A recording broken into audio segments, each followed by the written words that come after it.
ਸਾਰੇ ਵਿਦਿਆਰਥੀਆਂ ਨੂੰ ਸਤਿ ਸ਼੍ਰੀ ਅਕਾਲ। ਆਪਾਂ ਪਿਛਲੇ ਕੁਛ ਲੈਕਚਰਾਂ ਦੇ ਵਿੱਚ ਫੋਰਸਿਸ ਚੈਪਟਰ ਕਰ ਰਹੇ ਹਾਂ, forces act at a point. ਉਹਦੇ ਵਿੱਚੋਂ ਆਪਣਾ ਲਾਸਟ ਟੌਪਿਕ ਹੈਗਾ ਰਿਜ਼ਲਟੈਂਟ। ਹੁਣ ਰਿਜ਼ਲਟੈਂਟ ਤਾਂ ਪਹਿਲਾਂ ਵੀ ਕਰ ਚੁੱਕੇ ਹਾਂ ਆਪਾਂ। ਉਹ ਕਿਵੇਂ ਕਿ ਆਹ ਦੋ ਫੋਰਸਿਸ ਨੇ, ਇਹਦਾ ਮੈਗਨੀਟਿਊਡ P ਹੈ ਜੀ, ਇਹਦਾ ਮੈਗਨੀਟਿਊਡ Q ਹੈ ਜੀ। ਤਾਂ ਰਿਜ਼ਲਟੈਂਟ ਦਾ ਮੈਗਨੀਟਿਊਡ ਕਿੰਨਾ ਹੋਊਗਾ? ਰਿਜ਼ਲਟੈਂਟ ਦਾ ਮੈਗਨੀਟਿਊਡ ਇਹ ਪਹਿਲਾਂ ਕਰ ਚੁੱਕੇ ਹਾਂ ਆਪਾਂ, R √P square plus Q square plus 2PQ cos alpha. ਪਰ ਜਿੰਨੇ ਪਿੱਛੇ ਆਪਾਂ ਕੁਐਸਚਨ ਕੀਤੇ ਹੈਗੇ ਨੇ ਉਹਨਾਂ ਵਿੱਚ ਹਮੇਸ਼ਾ ਰਿਜ਼ਲਟੈਂਟ ਦੇ ਮੈਗਨੀਟਿਊਡ ਦੀ ਗੱਲ ਕੀਤੀ ਹੈ। ਤੇ ਹੁਣ ਕੀ ਕਰਨਾ ਆਪਾਂ ਨੇ? ਰਿਜ਼ਲਟੈਂਟ ਕੱਢਣਾ ਹੈਗਾ ਵੈਕਟਰ ਫਾਰਮ 'ਚ ਕੱਢਣਾ। ਵੈਕਟਰ ਫਾਰਮ ਦੇ ਵਿੱਚ ਕੱਢਣਾ ਰਿਜ਼ਲਟੈਂਟ, ਮਤਲਬ R ਵੈਕਟਰ। ਇਹ ਕੱਢਣਾ ਆਪਾਂ ਕਿੰਨਾ ਹੋਊਗਾ। ਤਾਂ ਵੈਕਟਰ ਦੇ ਵਿੱਚ ਰਿਜ਼ਲਟੈਂਟ ਦਾ ਮੀਨਿੰਗ ਕੀ ਹੁੰਦਾ ਉਹ ਗੱਲ ਸਮਝਣੀ ਆਪਾਂ ਨੇ। ਇਹ ਟੌਪਿਕ ਆਪਣਾ ਅੱਜ ਪਹਿਲਾਂ ਜਿਹੜੇ ਪਿੱਛੇ ਕੁਐਸਚਨ ਕਰਦੇ ਆ ਰਹੇ ਹੈਗੇ ਆ ਉਹਨਾਂ ਵਿੱਚ ਆਪਾਂ ਰਿਜ਼ਲਟੈਂਟ ਦਾ ਮੈਗਨੀਟਿਊਡ ਫਾਈਂਡ ਕਰਦੇ ਆ ਰਹੇ ਹਾਂ। ਹੁਣ ਆਪਾਂ ਰਿਜ਼ਲਟੈਂਟ ਵੈਕਟਰ ਫਾਈਂਡ ਕਰਨਾ, ਮਤਲਬ ਸਾਰੇ ਕੁਐਸਚਨ ਵੈਕਟਰ ਫਾਰਮ 'ਚ ਆਉਣਗੇ। ਇਸ ਟੌਪਿਕ ਦੇ ਵਿੱਚ ਵੈਕਟਰ ਫਾਰਮ 'ਚ ਕਰਨੇ ਆਪਾਂ ਨੂੰ। ਰਿਜ਼ਲਟੈਂਟ ਵੈਕਟਰ ਫਾਰਮ 'ਚ ਹੁੰਦਾ ਕਿਵੇਂ ਆ, ਲਿਖਣਾ ਕਿਵੇਂ ਆ, ਉਹ ਆਪਾਂ ਦੇਖਦੇ ਹਾਂ। ਫਿਲਹਾਲ ਤੁਹਾਨੂੰ ਸ਼ਾਇਦ ਧਿਆਨ ਦੇ ਵਿੱਚ ਹੋਵੇ ਟਰਾਇੰਗਲ ਆਫ ਫੋਰਸਿਸ ਜਾਂ ਵੈਕਟਰ। ਟਰਾਇੰਗਲ ਆ ਇੱਦਾਂ ਸੀਗਾ ABC ਟਰਾਇੰਗਲ। ਦੋ ਫੋਰਸਿਸ ਨੇ, ਆਹ ਤੇ ਆਹ ਫੋਰਸਿਸ ਜਾਂ ਵੈਕਟਰ। ਦੋ ਵੈਕਟਰਸ ਨੇ ਆਪਣੇ ਕੋਲ। ਵੈਕਟਰ ਕੀ ਕਿਹਾ ਸੀ ਆਪਾਂ? ਡਾਇਰੈਕਸ਼ਨ ਹੋਵੇ ਅਤੇ ਮੈਗਨੀਟਿਊਡ ਹੋਵੇ। ਆਹ ਦੋ ਵੈਕਟਰ ਨੇ, AB ਵੈਕਟਰ ਅਤੇ BC ਵੈਕਟਰ। ਆਹ ਦੋ ਵੈਕਟਰ ਨੇ, ਇਹ ਟੇਕਨ ਇਨ ਆਰਡਰ ਨੇ। ਚਲੋ ਇਹ ਤਾਂ ਵੈਸੇ ਡੈਫੀਨੇਸ਼ਨ ਦੇ ਵਿੱਚ ਹੀ ਹੁੰਦਾ ਹੈਗਾ। Taken in order. Taken in order ਕੀ ਹੁੰਦਾ ਹੈਗਾ ਕਿ ਪਹਿਲੇ ਦਾ ਹੈਡ ਆ ਸੀ ਫਸਟ ਵੈਕਟਰ ਦਾ, ਦੂਜੇ ਦੀ ਟੇਲ। ਇਹ ਹੈਡ ਤੇ ਟੇਲ ਜੁਆਇਨ ਹੋਣਾ ਆਪਸ, ਇਹਨੂੰ ਟੇਕਨ ਇਨ ਆਰਡਰ ਕਹਿੰਦੇ ਹੈਗੇ। Taken in order. ਤਾਂ ਜੋ ਇਹ ਦੋ ਵੈਕਟਰ ਨੇ ਇਹਨਾਂ ਦਾ ਰਿਜ਼ਲਟੈਂਟ ਤੀਜੀ ਸਾਈਡ ਰਿਪਰੈਜ਼ੈਂਟ ਕਰੇਗੀ ਜਿਹੜੀ ਆਪੋਜ਼ਿਟ ਆਰਡਰ ਵਿੱਚ ਹੋਊਗੀ। ਚਲੋ ਪੜ੍ਹਦੇ ਹਾਂ ਆਪਾਂ ਕਿਵੇਂ। ਇਹ ਬੋਲਿਆ ਹੈਗਾ ਕਿ ਇਹਨਾਂ ਦੋ ਵੈਕਟਰਾਂ ਦਾ ਰਿਜ਼ਲਟੈਂਟ ਉੱਪਰ ਆਪਾਂ ਮੇਨ ਫੋਕਸ ਕਰਨਾ ਹੈ ਕਿ ਆਹ ਦੋ ਵੈਕਟਰਾਂ ਦਾ ਰਿਜ਼ਲਟੈਂਟ ਕਿਵੇਂ ਲਿਖਾਂਗੇ ਆਪਾਂ। ਤਾਂ ਵੈਕਟਰ ਦੇ ਵਿੱਚ ਰਿਜ਼ਲਟੈਂਟ ਦਾ ਮੀਨਿੰਗ ਹੁੰਦਾ ਹੈਗਾ, ਰਿਜ਼ਲਟੈਂਟ ਸਿੱਧਾ ਵੈਕਟਰਾਂ ਨੂੰ ਬਸ ਐਡ ਕਰਨਾ ਹੈਗਾ, ਇਹ ਰਿਜ਼ਲਟੈਂਟ ਹੁੰਦਾ। ਵੈਕਟਰ ਦੇ ਵਿੱਚ +2 ਦਾ +1 +2 ਵਾਲਾ ਕੰਮ। ਰਿਜ਼ਲਟੈਂਟ ਦਾ ਮੀਨਿੰਗ ਕੀ ਹੁੰਦਾ ਵੈਕਟਰ ਦੇ ਵਿੱਚ ਕਿ ਵੈਕਟਰਸ ਨੂੰ ਬਸ ਐਡ ਕਰ ਦੇਵੋ, ਜੋ ਆਨਸਰ ਆਊਗਾ ਉਹਨੂੰ ਆਪਾਂ ਰਿਜ਼ਲਟੈਂਟ ਕਹਾਂਗੇ। ਜੇ ਪਿੱਛੇ ਦਾ ਆਪਾਂ ਮੈਗਨੀਟਿਊਡ ਵਾਸਤੇ ਫਾਰਮੂਲੇ ਕੀਤੇ ਨੇ ਕਿ ਦੋ ਫੋਰਸ ਆਉਣ ਤਾਂ ਕੀ ਫਾਰਮੂਲਾ ਹੁੰਦਾ ਹੈਗਾ, ਲੈਮਿਸ ਵਾਸਤੇ ਜੋ ਲੱਗ ਕੀਤਾ ਆਪਾਂ ਨੇ। ਤਾਂ ਇਹਦੇ ਵਿੱਚ ਧਿਆਨ ਰੱਖਣਾ ਕਿ ਵੈਕਟਰ ਫਾਰਮ ਦੇ ਵਿੱਚ ਆਪਾਂ ਨੇ ਰਿਜ਼ਲਟੈਂਟ ਦਾ ਮੀਨਿੰਗ ਕੀ ਹੋਊਗਾ ਵੈਕਟਰਾਂ ਦੇ ਵਿੱਚ, ਬਸ ਡਾਇਰੈਕਟ ਵੈਕਟਰ ਐਡ ਕਰ ਦਿਓ, ਉਹ ਰਿਜ਼ਲਟੈਂਟ ਹੋਊਗਾ। ਤਾਂ ਇਹ ਕੀ ਕਹਿੰਦੇ ਹੈਗੇ ਨੇ, ਰਿਜ਼ਲਟੈਂਟ ਕੀ ਹੁੰਦਾ ਟਰਾਇੰਗਲ ਦੇ ਵਿੱਚ? ਰਿਜ਼ਲਟੈਂਟ ਮਤਲਬ ਕਿ ਇਹਦਾ ਆਨਸਰ ਕੀ ਆਊਗਾ। ਇਹਦਾ ਆਨਸਰ ਆਊਗਾ ਤੀਜੀ ਸਾਈਡ ਆਊਗਾ ਆਨਸਰ ਇਹਦਾ। ਦੋ ਸਾਈਡਾਂ ਨੇ, ਦੋਨੇ ਇੱਕ ਆਰਡਰ ਵਿੱਚ ਨੇ, ਤਾਂ ਤੀਜੀ ਸਾਈਡ ਜਿਹੜੀ ਆਪੋਜ਼ਿਟ ਆਰਡਰ ਦੇ ਵਿੱਚ ਹੈਗੀ ਆ। ਆਪੋਜ਼ਿਟ ਆਰਡਰ ਕੀ ਹੋ ਗਿਆ ਦੇਖੋ। ਟੇਕਨ ਇਨ ਆਰਡਰ ਕੀ ਕਿਹਾ ਸੀ ਆਪਾਂ ਨੇ ਕਿ ਪਹਿਲੇ ਦਾ ਹੈਡ ਦੂਜੇ ਟੇਲ ਜੁਆਇਨ ਹੋਵੇ। ਕਿ ਉਰੇ ਹੈਡ ਤੇ ਟੇਲ ਜੁਆਇਨ ਨੇ ਆਪਸ 'ਚ? ਨਹੀਂ, ਇਹਦਾ ਵੀ ਹੈਡ ਆ, ਇਹਦਾ ਵੀ ਹੈਡ ਜੁਆਇਨ ਨੇ ਆਪਸ 'ਚ। ਜੇ ਹੈਡ ਤੇ ਟੇਲ ਜੁਆਇਨ ਹੋਵੇ ਤਾਂ ਆਪਾਂ ਕਹਾਂਗੇ ਇਨ ਆਰਡਰ ਨੇ। ਜੇ ਹੈਡ ਟੇਲ ਜੁਆਇਨ ਨਹੀਂ ਹੈਗੀ ਤਾਂ ਆਪੋਜ਼ਿਟ ਆਰਡਰ ਕਹਾਂਗੇ, ਉਲਟਾ ਹੋ ਗਿਆ ਆਰਡਰ ਨਾਲੋਂ। ਤਾਂ ਇਹ ਕੀ ਹੋਊਗਾ ਆਪਣੇ ਕੋਲ? AC vector. ਇਹ ਵੈਸੇ ਟਰਾਇੰਗਲ ਲਾ ਹੁੰਦਾ ਹੈਗਾ, ਟਰਾਇੰਗਲ ਲਾ ਆਫ ਵੈਕਟਰ ਹੁੰਦਾ ਹੈਗਾ। ਤਾਂ ਜਿਹੜਾ ਮੇਨ ਗੱਲ ਉੱਪਰ ਜ਼ੋਰ ਪਾ ਰਿਹਾ ਹੈਗਾ ਉਹ ਗੱਲ ਇਹ ਹੈ ਕਿ ਰਿਜ਼ਲਟੈਂਟ ਦਾ ਮੀਨਿੰਗ ਜੇ ਤੁਹਾਨੂੰ ਇੱਦਾਂ ਕਿਹਾ ਜਾਵੇ ਕਿ find resultant of AB vector, PQ vector S T vector, कोई तीन वैक्टर रिजल्टेंट कढो। तो यदा मीनिंग की होगा कि आपां ने A B vector plus P Q vector plus S T vector, ये तिने वैक्टर की एडिशन कट के सॉल्व करना, जो आ गया उन्होंने रिजल्टेंट कहांगे आपां। तो तुसीं एक गल ये जी पहला कंसैप्ट ये आ गया, जो ट्राइंगल ला तो तुहानूं ध्यान च ही होगा, ट्राइंगल ला तो पुरानी है, यदा स्टेटमेंट देखनी है आपां ने। तो रिजल्टेंट की गल ध्यान रखनी है ये कि रिजल्टेंट की होंगे कि फोर्सिस ऐड करनी है, कि जिन्ने भी आप क्वेश्चन करांगे ना ये रिजल्टेंट फाइंड करने वास्ते कहा गया होगा।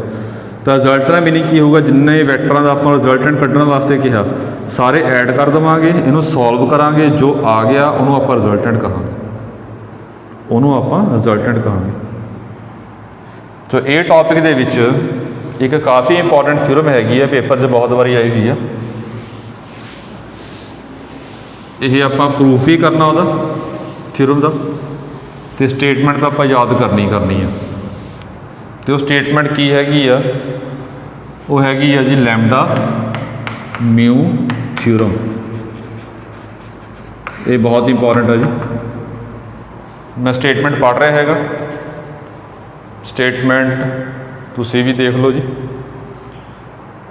The resultant of two forces acting at a point O along OA and OB and equal in magnitude to lambda OA and mu OB respectively is equivalent to lambda plus mu OC, where C is a point in AB such that lambda CA equals to mu CB।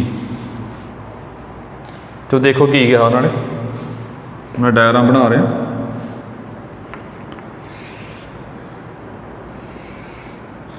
आ मान लो ओ ए point आ, ये ओ ए है जी, ये O B आ line join कर ली आपने, इत्थे C point आ, एक इधर force Lee uh along O A, एक अलॉन्ग ओ बी आ, दो फोर्स की गल की हैगी है। अलॉन्ग ओ ए फोर्स की लई है आपने दिती हुई है आपनों लैम्डा ओ ए। हुण इत्थे प्रॉब्लम आऊगी जी, ਜਿਹੜੇ बच्चे नहीं प्रॉपर घरे पढ़ रहे हैं, हुण इत्थे गल्लां कन्फ्यूजन स्टार्ट होनी शुरू हो जाएगी उन्होंने। एक तो हुंदा हैगा फोर्स अलॉन्ग, फोर्स पी ला लो अलॉन्ग ओ ए, एक तो मीनिंग हो गया जी। फोर्स पी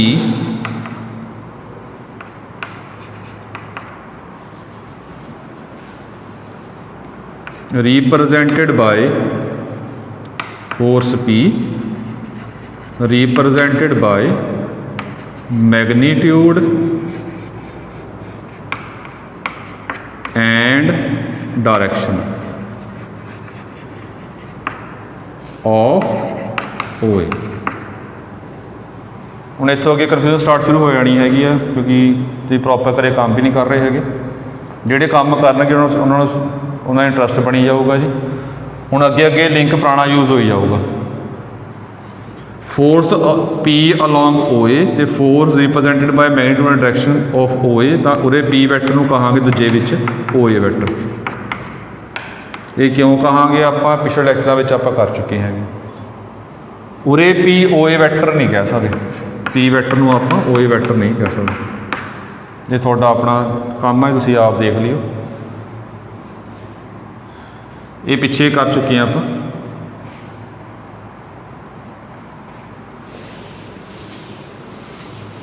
तो गिवन की है आपां नूं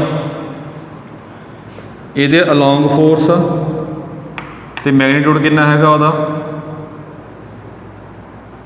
OB का दिता है मैग्नीट्यूड आपां नूं म्यू OB। तो फोर्स दी एक तो म्यू OB हो गया वैक्टर, दूजी फोर्स हो गई अपने को लैम्डा OA वैक्टर। आ दो फोर्स हो गई अपने को। सी पॉइंट किमें आगे बना सी पॉइंट दिता है अपन। सी पॉइंट इदा हैगा कि lambda CA equal to mu CB दिता है जी अपन, लैम्डा CA म्यू CB, ये सारा कुछ गिवन अपन। तो अपने की करना हैगा, इन्हां दोनों का रिजल्टेंट किहदे बराबर होगा, मतलब ये सारा लिख रहे हैं प्रॉपर स्टार्ट करांगे आप प्रूव करना हैगा lambda O A vector plus mu O B vector, lambda O A plus mu O B vector, ये शो करना अपने lambda plus mu O C vector. ये अपना काम है, इन्हां दोनों का रिजल्टेंट ये बराबर या इक्विवेलेंट होगा, ये शो करना अपन। ये स्टेटमेंट याद भी रखनी हैगी आ, प्रूफ तो आप करना ही करना है। हुण प्रूफ करन लगे आप, वो देख लो, ये तो सारा लिखिया हैगा, हुण लिखन लगे इस तो बाद इत्थों प्रूफ स्टार्ट कर रहे हैं। इदा डायरैक्शन पा लिया और डायरैक्शनस पा लिया, देख लियो। जे आप इन ट्रायंगल ओ ए सी लीए, ओ ए सी ट्रायंगल लॉ लाना, ट्रायंगल आ होंदा कि दो सेम ऑर्डर विच होण, आह देखो दोने सेम ऑर्डर विच ने, इहदा हैड ते टेल ज्वाइन ने, ये दोनों हैड ज्वाइन हो गया, इनू कहांगे आप ऑपोजिट ऑर्डर। तो सेम ऑर्डर का रिजल्टेंट मतलब O A vector plus A C vector is equals to O C vector.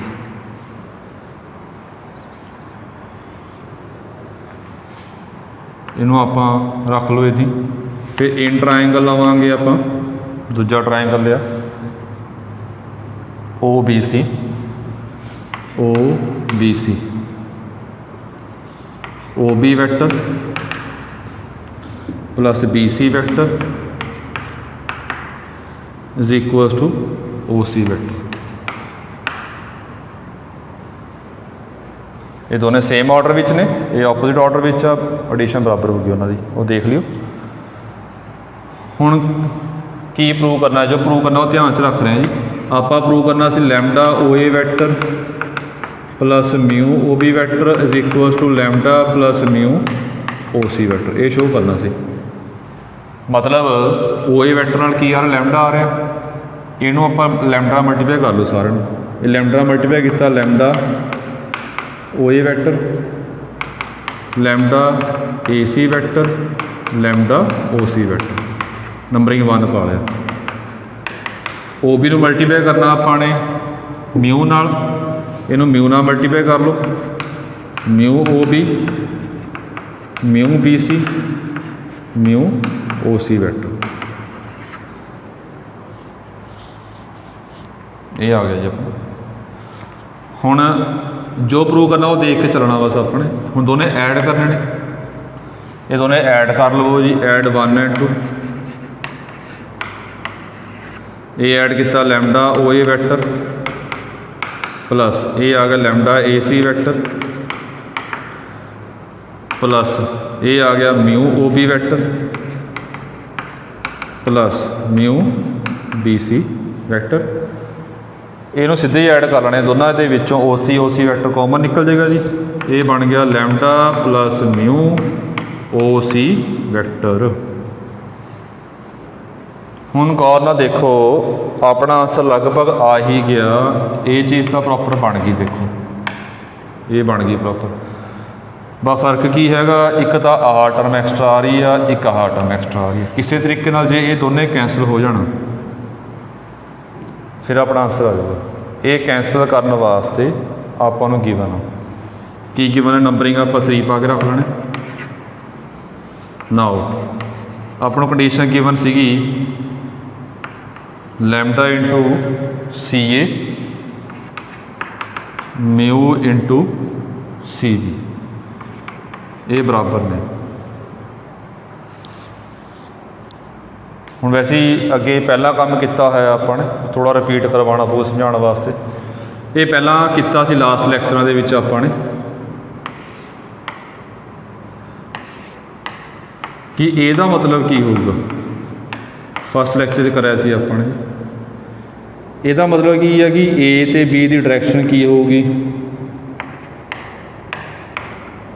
Same होगी, ए की लेंथ बी नालों दुगनी होगी। ये फस्ट लैक्चर काम किया है। ਇਹਦਾ मीनिंग की होगा जी, ये भी पिछे पढ़ा है, ए वैक्टर माइनस बी वैक्टर हो। ए ਤੇ बी ਦੀ ਲੈਂਥ ਦਾ ਬਰਾਬਰ ਹੋਊਗੀ ਮਾਈਨਸ ਦਾ ਮਤਲਬ ਕੀ ਹੋ ਗਿਆ ਮੂਰੇ ਡਾਇਰੈਕਸ਼ਨ ਆਪੋਜ਼ਿਟ ਹੋਊਗੀ ਮਤਲਬ ਇੱਧਰ A ਵੈਕਟਰ ਤਾਂ B ਦੀ ਡਾਇਰੈਕਸ਼ਨ ਆਪੋਜ਼ਿਟ ਹੋਊਗੀ ਲੈਂਥ ਦੋਨਾਂ ਦੀ ਕੀ ਹੋਊਗੀ ਸੇਮ ਹੋਊਗੀ ਇਹ ਕੰਮ ਪਹਿਲਾਂ ਕਰ ਚੁੱਕੇ ਆਪਾਂ ਵੈਕਟਰਾਂ ਦੇ ਵਿੱਚ ਦੇਖੀਏ ਧਿਆਨ ਨਾਲ ਆਓ lambda C A vector is equals to mu B C vector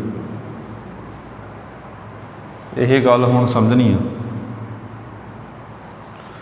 सी भी नहीं पाया बी सी पाया वैक्टर ने तो देखो दो वैक्टर कदों बराबर होणगे आपस आ दो वैक्टर ने वैक्टर बराबर तां होणगे दोहां दी लेंथ बराबर होवे जी पहला किता फस्ट लैक्चर समझाया है सारा कि दो वैक्टर बराबर कदों होणगे उन्हां दी लेंथ मतलब मैग्नीट्यूड बराबर होवे अते डायरैक्शन सेम होवे कि इन्हां दोनों दा मैग्नीट्यूड बराबर है जी ये वैक्टर ते वैक्टर दा मैग्नीट्यूड ये भी किया है पहला आपां ने सारा पुराने काम आ पी वैक्टर कल्ला पी पाउण दा मीनिंग की है कल्ला पी पाउण दा मीनिंग है कि ये पी वैक्टर दा मैग्नीट्यूड है जो वैक्टर नहीं पाया आपां ने अंडरस्टूड है कि ये पी वैक्टर दा मैग्नीट्यूड आ ये पर वैक्टर नहीं पाया देखो ये दोनों की ने मैग्नीट्यूड आप ये गल चैक करनी हैगी आ मैं आ लिखा कि लैम्डा सी ए वैक्टर तो म्यू बी सी वैक्टर दोनों की ने आपस इक्वल ने हुण आप ये गल चैक करने कि सही गल पाई है आपां पता कि दो वैक्टर इक्वल कदों होंदे ने दोनों का लेंथ मतलब मैग्नीट्यूड बराबर होवे वो देखना कि बराबर है मैग्नीट्यूड हाँ जी ये मैग्नीट्यूड की आऊगा हाँ आऊगा तो यदा मैग्नीट्यूड कितना होगा बी सी पा लो चाहे सी बी पा लो लेंथ तो बराबर ही होंगी है चाहे बी सी लेंथ कह लो चाहे सी बी लेंथ कह लो लेंथ एक ही है इन्हों दोनों के मैग्नीट्यूड बराबर ने क्यों बराबर ये तो गिवन अपन यदा मैग्नीट्यूड आह जी तो यदा मैग्नीट्यूड आह ये दोनों बराबर ने दिता होया अपना तो जो मैग्नीट्यूड तो बराबर हो गया जे डायरैक्शन भी सेम होगी तो ही आप कहांगे वैक्टर बराबर है कि डायरैक्शन सेम इन्हों की हुण डायरैक्शन बारे की कहा सीगा ध्यान च होवे जी फस्ट लैक्चर किया होया अपन जिमें आ वैक्टर आ एक आ वैक्टर डायरैक्शन सेम नहीं है ये आपस हुण एक अगे जा रहा दूजा भी अगे जा रहा है सेम तो डायरैक्शन आप सेम कहोगे हुण गौर ना देखियो सी ए किधर जा रहा ये कोई प्रॉब्लम नहीं हैगी उरे बनाई आप डायरैक्शन ए सी आ ये कोई प्रॉब्लम नहीं हैगी सी ए किधर जाऊगा अगे नूं सी तो ए जाना सी तो ए इनिशियल पॉइंट होंदा है फाइनल पॉइंट होंदा सी तो ए जाना अपने तो बी सी नीचे जा रहा मतलब सी तो ए नीचे जा रहा तो बी सी भी तो नीचे जा रहा दोनों सेम डायरैक्शन ने डायरैक्शन भी सेम आ दोहां दी अते दोनों मैग्नीट्यूड भी सेम हैगा तो दोनों वैक्टर नूं आपां सेम कह सकते हैं हुण प्रॉब्लम ये है उरे आपां सी भी नहीं पाउणा हैगा तुसीं सी भी क्यों नहीं पाउणा डायरैक्शन ऑपोजिट होगी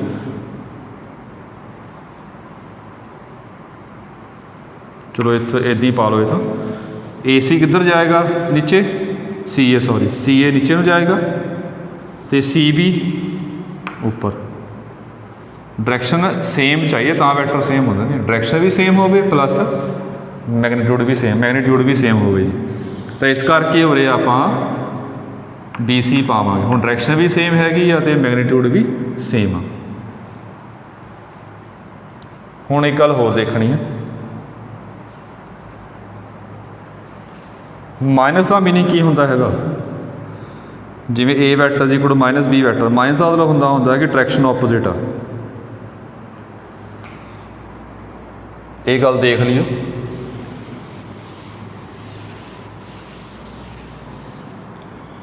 जिवें आह vector uh O A vector मान लो ओ ए वैक्टर अते ए ओ वैक्टर इन्हां 'च की फर्क होगा जी डायरैक्शन का फर्क होगा ओ ए अगे नूं जा रहा हैगा ए ओ पिछे नूं आऊगा ए तो स्टार्ट करके ओ तक जाना आप पिछे नूं आएगा जे डायरैक्शन ऑपोजिट हैगी आ तो माइनस पाने होने आप जां मोटी गल ये आ कि कोई वैक्टर आ जे उहदे पॉइंट्स चेंज करांगे आप अगे पिछे करांगे पॉइंट्स इहनूं ए ओ बनावांगे तो मुरे माइनस आ जाऊ ये वैक्टर दे विच इदां हुंदा हैगा फिर आपां कीता की हैगा इहनूं अगे पिछे कर लिया तो की आ गया उपर ही पा लेने आप इन्हूं अगे पिछे किया ये बन गया अपने को minus lambda A C vector ये वैक्टर दे विच हुंदा जी ये कितना आ गया म्यू बी सी वैक्टर। हुण ये दोनों इदां आ गए अपने को। देयरफॉर पुट इन 3 करता अपने 3 च पुट किया, ये आ गया lambda O A vector plus इन्हूं इदां रख लो lambda A C vector plus mu O B vector plus mu B C की वैल्यू भर दो कितनी है minus lambda A C vector minus lambda A C vector is equals to lambda plus mu O C vector. ये आ गया जी। इन्होंने दोनों फिर आप कैंसल कर देवांगे। ये अपना लैमडा म्यू थ्योरम का आंसर आ गया जी।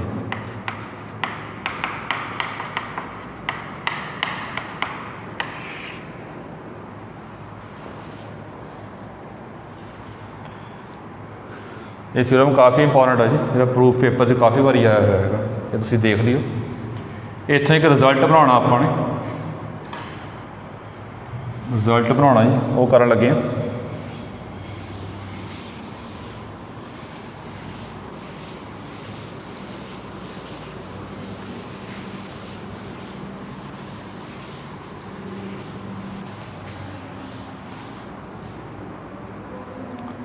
और रिजल्ट की हैगा वो हैगी अपने कोल मीडियन थ्योरम। ये भी याद रखनी हैगी आ ते प्रूफ भी याद रखना है, ये डायरैक्ट यूज़ करांगे। मीडियन थ्योरम की है, मीडियन शायद याद होवे तुहानूं, वर्टैक्स लाइन एक ट्राइंगल होंदा जी, वर्टैक्स तो निकलेगी लाइन तो ऑपोजिट साइड में 2 बराबर हिस्से में वड्डोगी, बाइसेक्ट करेगी। मैं सीधी स्टेटमेंट लोड़ नहीं हैगी, सीधे प्रूफ कर रहे हैं। आ ए आ बी आ सी आ मीडियम होंदा जी 1:1 होंदी है, साइडां बराबर होंदियां। जो मैं प्रूफ कर रहा है, जो रिजल्ट आऊगा मीडियम थ्योरम आ, वो प्रूफ किवें कर रहे हो देख लो। In triangle A B D उवें लाई अपने ट्राइंगल आ लाया, देखो की बनेगा जी ए बी वैक्टर अते B D vector same order विच ने, ए डी ऑपोजिट आ, यह दोनों का रिजल्टेंट होगा।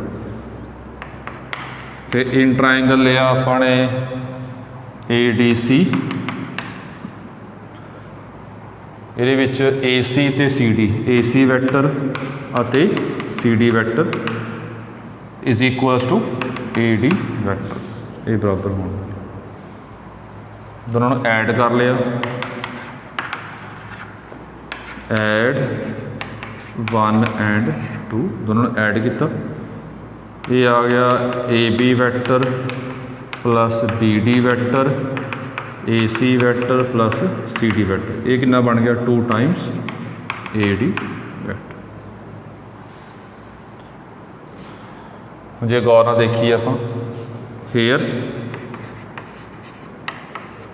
B D vector is equals to D C vector, यही गल समझनी है बस, कोई खास औखा काम नहीं है, +1 +2 लैवल का काम आ, वो सारा कुछ वो आ चुके हैं, वही कंसैप्ट रिपीट हो रहे हैं। ये 2 वैक्टर बराबर कदों होणगे, दोनों लेंथ बराबर होवे कि बी डी अते डी सी, बी डी अते डी सी लेंथ बराबर बराबर आ, क्यों? क्योंकि ये मीडियन आ, मीडियन की करता होंगे बराबर हिस्से में वड्डूगा, दोनों हिस्से की ने बराबर ने, इक्वल लेंथ। तो लेंथ बराबर है दोनों की, जो डायरैक्शन भी सेम हुई फिर आप कहांगे वैक्टर सेम ने, कि बी डी तो डी सी डायरैक्शन सेम आ, हाँ जी बी डी भी अगे जा रहे हैं, डी सी भी अगे जा रहे, डायरैक्शन भी सेम आ, मैग्नीट्यूड भी सेम, इस करके वैक्टर की होणगे सेम होणगे। इनू जे आप बी डी इनू अगे पिछे करांगे, आप पॉइंट्स अगे पिछे करांगे, मुझे माइनस आ जाएगा, ये भर देने है। Therefore A B vector B D value भरती अपने minus C D vector A C vector C D vector is equal 2 times A D vector, ये कट गया आपस, तो इतों आ गया रिजल्ट काफ़ी इंपॉर्टेंट आ, A B vector plus A C vector is equals to 2 times A D vector. इनू कहने हैं आप मीडियन थ्योरम। इसका प्रूफ भी करना आपने, तो स्टेटमेंट याद रखनी। स्टेटमेंट किमें याद रखनी है, ਜਿਹੜਾ ਮੀਡੀਅਨ ਹੁੰਦਾ ਹੈਗਾ, ਜਿਵੇਂ ਇੱਕ ਡਾਇਗਰਾਮ ਬਣਾ ਕੇ ਸਮਝਾ ਰਿਹਾ ਹੋ, ਸਟੇਟਮੈਂਟ ਕਿਵੇਂ ਯਾਦ ਰੱਖਣੀ ਹੈ ਆਪਾਂ ਨੂੰ।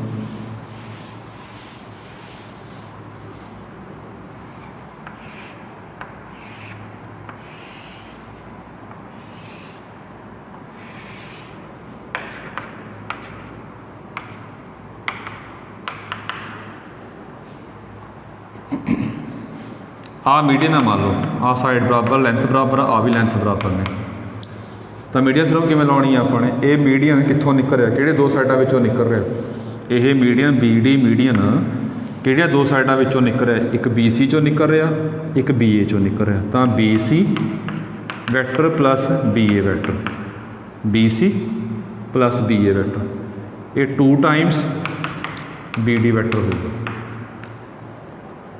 ਜਾਂ ਹੋਰ ਦੇਖੋ ਆ CE ਮੀਡੀਅਨ ਕੀ ਚੋਂ ਨਿਕਲ ਰਿਹਾ, ਕਿਹੜੀ ਦੋ ਸਾਈਡਾਂ ਵਿੱਚੋਂ ਨਿਕਲ ਰਿਹਾ ਹੈਗਾ, ਇੱਕ ਤਾਂ CA ਵਿੱਚੋਂ ਨਿਕਲ ਰਿਹਾ, ਇੱਕ CB ਚੋਂ ਨਿਕਲ ਰਿਹਾ, ਤਾਂ CA vector plus CB vector 2 times median, median ਕੀ ਹੈ ਔਰ CE। ਆਹ ਕੰਸੈਪਟ ਨੇ ਜੀ ਲੈਮਡਾ ਮਿਊ ਥਿਓਰਮ ਤੇ ਮੀਡੀਅਨ ਥਿਓਰਮ ਤੇ ਟਰਾਇੰਗਲ ਆ, ਇਹ ਯੂਜ਼ ਕਰਕੇ ਆਪਾਂ ਫਿਰ ਨੁਮੈਰੀਕਲ ਕਰਾਂਗੇ ਇਹਦੇ। ਸੋ ਫਿਲਹਾਲ ਅੱਜ ਆਪਾਂ ਨਹੀਂ ਕੰਮ ਕਰਦੇ ਹੈਗੇ। Thank you.